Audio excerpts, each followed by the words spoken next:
Oke, bismillahirrahmanirrahim. Assalamualaikum warahmatullahi wabarakatuh. Selamat pagi semuanya. Oke, sebelumnya izin memperkenalkan diri dulu.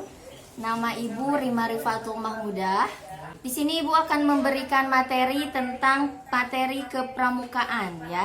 Tentunya materi kepramukaan ini di tingkat penggalang karena kalian sekarang udah masuk ke usia penggalang. Halo anak-anak, salam pramuka. Jawabannya gimana? Nah, jawabannya itu salam. Gitu. Kalau ada yang bilang salam pramuka, jawabannya harus salam. Kemudian tangannya, nih lihat tangannya letakkan di pinggir alis, Salam. Kemudian maju ke depan, salam. Paham? Pakai tangan kanan ya, jangan pakai tangan kiri. Ya. Oke, diulangi. Salam pramuka. Nah, ingat-ingat ya. Nanti ketika kita bertatap muka langsung, kita akan belajar banyak nyanyi-nyanyian tentang pramuka ya. Silakan langsung saja. Sekarang izin memperkenalkan diri dulu. Nama Ibu Rima Rifatul Mahmudah. Alamatnya di Jalan Gang Haji Martobi nomor 39 Cimindi. Ada orang Cimindi? Ada? Ada ya. Nah, di sini Ibu sebagai guru bahasa Inggris dan juga sebagai pembantu pembina pramuka. Kenapa sebagai pembantu pembina pramuka? Karena pembina pramuka di sini adalah Bapak Irfan Firdiansa. Jadi Ibu sebagai wakil dari pembina tersebut. Nah, anak-anak boleh dikepoin ya untuk Instagramnya ada di bawah di sini r.mahmudah. Bagi kalian yang punya Instagram silakan dicari nama akun Ibu r.mahmudah. Kemudian Facebooknya juga ada, namanya Rima Rifatul Mahmudah. Boleh dilihatin ya, di sana banyak kegiatan-kegiatan pramuka yang menarik yang telah Ibu lalui selama beberapa tahun ke belakang. Kemudian, nah kita masuk ke lagu atau nyanyian ya. Only You. Nyanyiannya adalah, dengarkan ya, semuanya dengarkan. Nanti harus hafal semuanya. Ya. Disinilah di sini kita bertemu lagi. Disinilah di sini kita bertemu lagi. Salam, salam, salam, salam, salam. Hey. Nah, lagunya kurang lebih seperti itu ya. Udah ada yang tahu atau belum tahu? Belum. Nah, bisa ditulis, bisa juga dihafalkan ya. Lagunya semuanya harus paham. Nanti ketika ada latihan pramuka di sekolah, kalian harus udah paham dengan lagu ini ya. Mau dicoba nggak? Biar semangat ya. Ayo, bareng-bareng. 1, 2, 3. Disinilah di sini kita bertemu lagi. Disinilah di sini kita bertemu lagi. Salam, salam, salam, salam, salam. Hey. Nah, kalau nanti di sini ketika mengucapkan hey itu kalian angkat tangannya ya dengan gembira. Kalau versi bahasa Inggrisnya in here to see you again. Tahu nggak lagu itu? Tahu nggak? Oke, nanti kita nyanyi lagi. Kita akan langsung masuk ke materi. Materi penggalang. Materi kepenggalangan. Apa itu penggalang? Penggalang adalah sebuah tingkatan dalam gerakan pramuka setelah pramuka siaga. Jadi, pramuka siaga itu adalah ketika kalian memasuki atau sedang di sekolah dasar atau SD ataupun MI. Nah, itu kalian disebutnya sebagai pramuka siaga. Sedangkan ketika kalian sudah masuk ke MTS ataupun SMP, berarti kalian sudah memasuki usia pramuka penggalang. Dari usia berapakah itu? Anggota pramuka penggalang itu berusia mulai dari 11 sampai 15 tahun. Di sini berapa tahun rata-rata? 13, 12, ada yang 11 juga. Nah, berarti itu sudah masuk ke usia penggalang. Nah, kemudian ya 13 ya, berarti di usia penggalang. Nah, kemudian di dalam golongan penggalang itu ada yang namanya satuan berkelompok atau satuan terkecil di dalam golongan penggalang itu ada yang namanya regu. Regu itu apa? Regu itu seperti kelompok. Nah, regunya itu terdiri dari 5 sampai 10 orang. Jadi 10 orang itu udah maksimal ya, sedangkan 5 orang itu paling minimal. Setelah regu itu, dari setiap regunya itu terdiri dari misalnya 5 orang atau 6 orang atau 8 orang sampai 10 orang. Nah, setelah beberapa regu tersebut, lagi menjadi ada yang namanya pinru. Apa itu pinru? Pinru itu adalah pimpinan regu, yaitu pimpinan regu dari setiap regu atau kelompoknya. Nah, setelah itu, setelah ada pinru atau yang disebut dengan pimpinan regu, ada yang namanya pratama. Apa itu pratama?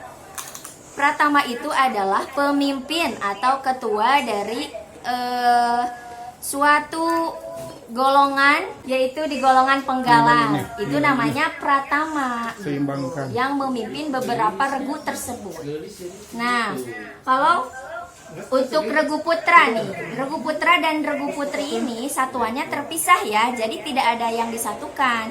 Jadi kalau latihan itu kalian terpisah, ada regu pa atau putra dan juga ada regu putri. Untuk regu putra, untuk namanya itu berasal dari nama-nama binatang seperti singa, gajah, bisa harimau atau apapun itu nama-nama binatang yang kalian sukai ya. Dan untuk regu putri itu berasal dari nama bunga. Kalian bisa pakai nama regunya anggrek misalnya, atau melati, atau mawar, atau bunga dahlia dan bunga-bunga yang lain. Nah, di dalam golongan penggalang ini ada yang namanya kode kehormatan dan juga kode moral. Kode kehormatan ini dinamakan dengan Trisatya atau janji. Ada yang belum tahu itu Trisatya? Tahu Trisatya apa? Di SD tahu nggak? Trisatya, demi kehormatanku, aku berjanji akan bersungguh-sungguh menjalankan kewajibanku terhadap Tuhan Negara Kesatuan Republik Indonesia dan mengamalkan Pancasila. 2. Menolong sesama hidup dan mempersiapkan diri membangun masyarakat. Jadi untuk tingkatan golongan penggalang itu poin 2-nya adalah mempersiapkan diri membangun masyarakat, dan yang ketiga menepati dasadharma. Nah, dasadharma ini ada berapa? Dasadharma coba di SD ada berapa? Masa dasadharma ada 5? Ada berapa? Ada 10 yang disingkat dengan taci papare rahe dibesu. Taci papare, takwa kepada Tuhan yang Maha Esa. Ci, cinta alam dan kasih sayang sesama manusia. Pa, patriot yang sopan dan kesatria. Pa lagi, patuh dan suka bermusyawarah. Re, rela menolong dan tabah. Taci papare ra, rajin, terampil dan gembira. He, hemat, cermat dan bersahaja. Di, disiplin, berani dan setia. Be, bertanggung jawab dan dapat dipercaya. Dan nomor terakhir, poin terakhir adalah suci dalam pikiran, perkataan, dan perbuatan. Jadi, kalau anak pramuka itu tidak boleh berbahasa kotor ya.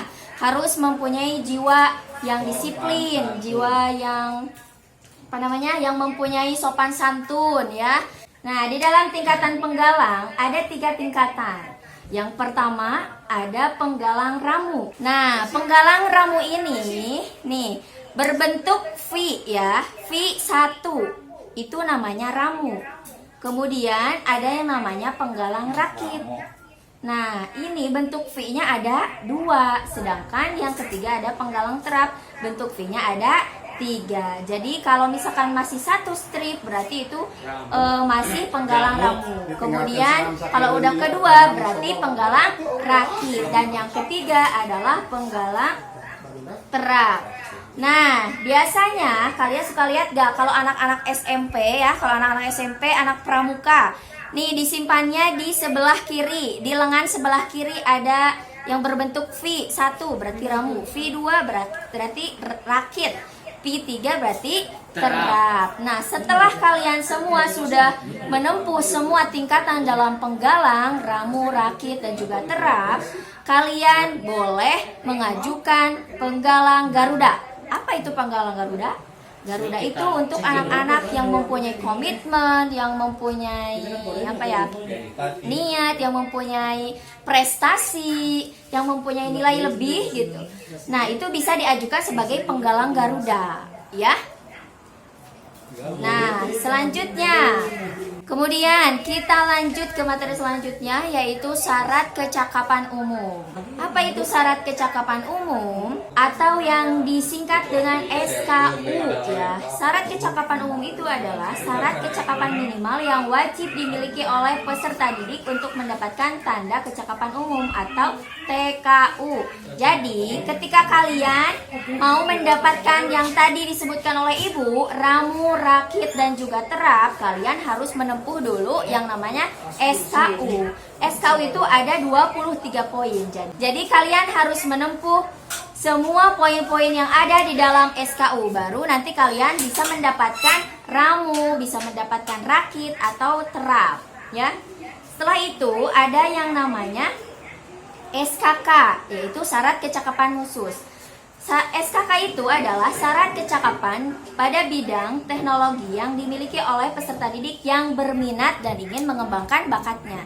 Jadi kalau kalian mempunyai bakat-bakat seperti bernyanyi, berenang, atau apapun itu, kalian kalau di dalam pramuka itu bisa disalurkan dan mendapatkan penghargaan. Nah, penghargaannya itu apa saja? Nah, di sini penghargaannya itu disebut dengan TKK, yaitu tanda kecakapan khusus. Nih, selanjutnya kalian bisa lihat TKK itu ada beberapa macam. Digolongkan dalam 5 bidang. Bidang yang pertama ada kecakapan jasmani, ketahanan fisik, dan kemampuan olahraga. Jadi bagi kalian yang suka berolahraga seperti berenang, seperti gerak jalan, atau pengamat, atau mendayu, dan apapun itu yang termasuk ke dalam bidang kecakapan jasmani dan ketahanan fisik. Nah, itu kalian akan mendapatkan TKK, ya, TKK. Selanjutnya yang kedua, TKK bidang kemampuan khusus. Nah, di sini di bidang kemampuan khusus ini ada apa saja? Ada memasak, ya, itu gambar kompor, ada memasak. Kemudian ya bisa membuat pesawat, ya, pesawat tuh. Kayak yang paling bawah itu yang bisa menaklukkan peta, ya. Itu bisa mendapatkan TKK. Itu gambar-gambarnya kalian bisa lihat, ya, bisa lihat di Google, sekarang banyak. Atau kalian sudah pernah melihat di baju-baju pramuka, ya, itu banyak TKK yang termasuk ke dalam kemampuan khusus, ya. Ada TKK bidang keagamaan. Nih, bagi kalian yang suka sholat, yang suka azan di masjid, atau yang suka baca Quran, atau ikro, yang masih ikro, kalian akan mendapatkan TKK, ya, atau penghargaan. Nah, di sini ada lambang-lambangnya. Bagi yang sholat ada, yang rajin sholat ada, yang rajin baca Al-Quran ada, yang rajin azan, disebutnya kan muazin ada. Terus satu lagi penabung. Nah, itu yang suka rajin nabung akan mendapatkan TKK, ya. TKK-nya seperti apa saja? Nah, di sini bisa dilihat ya, di lengan kanan Ibu, maksudnya nih ada ini TKK namanya, ya. Nih, ada pengamat yang gambar mata, kelihatan nggak? Yang gambar mata. Kemudian ini yang plus ini berarti kesehatan, ya, kesehatan. Kemudian ini ada gambar berkemah. Kemudian selanjutnya ada gerak jalan juga. Selanjutnya ada TKK bidang sosial, kemasyarakatan, perdamaian, dan kemanusiaan. Nah, di sini juga ada yang pengantar pos atau yang sering bersilaturahmi, ya, atau penerima tamu, perempuan atau laki-laki itu dibedakan. Jadi mendapatkan TKK. Selanjutnya yang terakhir, kemampuan seni dan budaya. Nih, yang suka seni-seni, yang suka bernyanyi, bermusik, Di sini ada yang bisa menggambar juga ada. Kemudian penata rumah nih, yang suka ngedesain yang kayak gitu, dia akan mendapatkan TKK ya. Gambar-gambarnya ada gambar musik, gambar piring nih ada. Bukan yang suka makan ya, maksudnya yang suka menata meja makan. Itu bisa mendapatkan TKK. Selanjutnya, kemudian ada yang namanya 10 TKK wajib, yaitu 10 TKK wajib yang harus kalian tempuh.